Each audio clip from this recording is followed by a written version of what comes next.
मैं विश्वजीत अवस्थी आज आप सभी लोगों के सामने एक ऐसी कहानी लेकर प्रस्तुत हुआ हूँ जिससे आपको अपने जीवन में किन लोगों के साथ रहना है, किन लोगों के साथ नहीं रहना है, अगर आपने थोड़ा सा भी दिमाग लगाया और इस कहानी को ध्यानपूर्वक सुना तो शायद आपके जीवन में कभी बाधाएं उत्पन्न ही नहीं होंगी। मुसीबतें आती हैं, सबके जीवन में आती हैं, मगर हम लोगों को उससे कैसे निपटना है ये यहाँ पर फीड होता है। अगर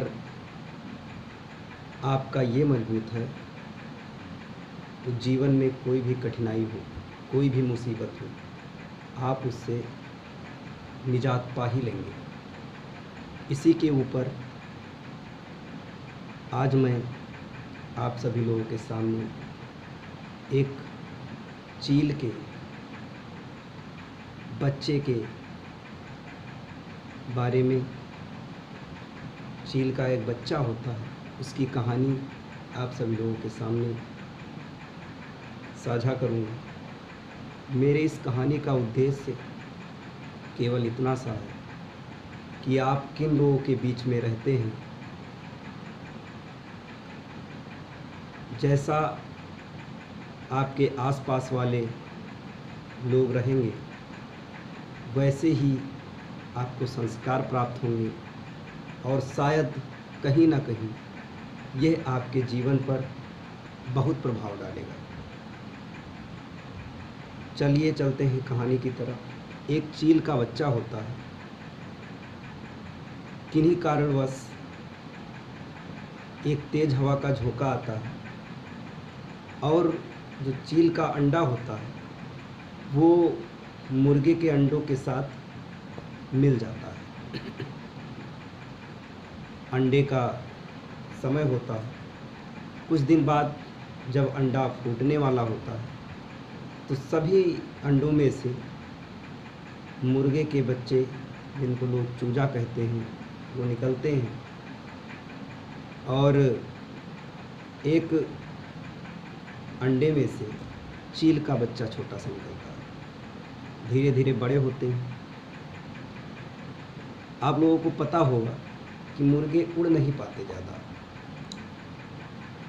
जिस तरीके से मुर्गे के बच्चे कूद कूद कर थोड़ी थोड़ी दूर उड़कर चलते थे, वही देखकर उस चील का बच्चा भी कूदकर और थोड़ा थोड़ा उड़कर चलता था। उसको अपनी शक्ति का अंदाज़ा था ही नहीं। कभी उसने प्रयास ही नहीं किया कि मैं क्या कर सकता हूँ, क्योंकि उसके आसपास वाले कूद कर उड़कर चलते थे। जितनी उनकी सीमा थी वही संस्कार उस बच्चे को मिले थे जो चील का बच्चा था, क्योंकि वह उन्हीं लोगों के बीच में रहता था।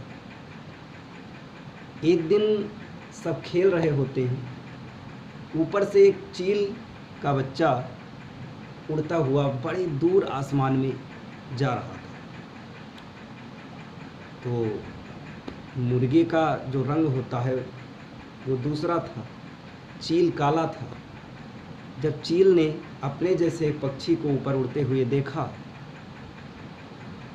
तो वह अपने आसपास के मुर्गों के बच्चों से कहता है, मुर्गियों के बच्चों से, कि ये देखो मेरे जैसा शरीर है उसका और वो इतनी ऊपर उड़ता है। तो उनके आसपास वालों ने कहा कि वो किसी चील का बच्चा है जो ऊपर उड़ रहा है, शायद तुम नहीं उड़ पाओगे। उसने कहा, हाँ सही बात है, क्योंकि मैं चील का बच्चा नहीं हूँ। तो और एक दिन वह प्रयास करता है, ऊंची बिल्डिंग पर जाकर जैसे ही उड़ने की कोशिश करता है, तो पहले कभी उसने उड़ने का प्रयास भी नहीं किया था। इसी वजह से वह गिर जाता है और मर जाता है। इस कहानी से हमें केवल ये शिक्षा मिलती है कि अपनी शक्ति को हमें पहचानना चाहिए और समय रहते पहचानना चाहिए। हमें उन लोगों के बीच में रहना चाहिए जो हमें ऊंची सोच प्रदान करें। अभी जल्दी ही मैं जा रहा था तो दो भाई आपस में बात कर रहे थे। एक भाई नशे में डूबा रहता था, उनका जो रहन सहन था वो मधुशाला था, और एक भाई जो पूरे घर का खर्च चलाता था वह एक बिजनेस माइंड का आदमी था। तो वह लोगों के बीच में जाता था, अपनी बातें रखता था और सफलता हासिल करता था, पैसे कमाता था, लोगों का, पूरे घर वालों का और शायद उसका भी खर्चा चलाता था। उन्हीं के बीच में बहस हो रही थी। तो बड़े ने छोटे से कहा, जो नशेड़ी था, कि अभी मैं तुम्हारा खर्चा चला रहा हूँ, शायद किन्हीं कारणवश अगर मैं ना रहूँ तो तुम्हारा खर्चा कौन चलाएगा, तुम कैसे जियोगे। तुम ये नशा छोड़ दो और उन लोगों से नाता तोड़ दो जो लोग तुम्हारे साथ रहते हैं, तुम्हारे साथ पीते खाते हैं। कल से तुम्हारे साथ वो नहीं रहेंगे, कल से तुम मेरे साथ चलोगे, मेरे साथ रहोगे। क्योंकि वो बड़े प्यार से समझाता है कि अगर तुम उनके बीच में रहोगे तो उनके ही संस्कार तुमको मिलेंगे, और मेरे साथ रहोगे तो मेरे संस्कार तुमको मिलेंगे। इसलिए हमेशा अच्छे लोगों के साथ रहें, क्योंकि अगर आपके पास वाले 4 लाख रुपए कमाते हैं तो आप 1 लाख तो अवश्य कमाएंगे, लेकिन अगर आपके आसपास वाले 300 रुपये प्रतिदिन कमाते हैं तो आप 1 लाख रुपए कभी हासिल नहीं कर सकते।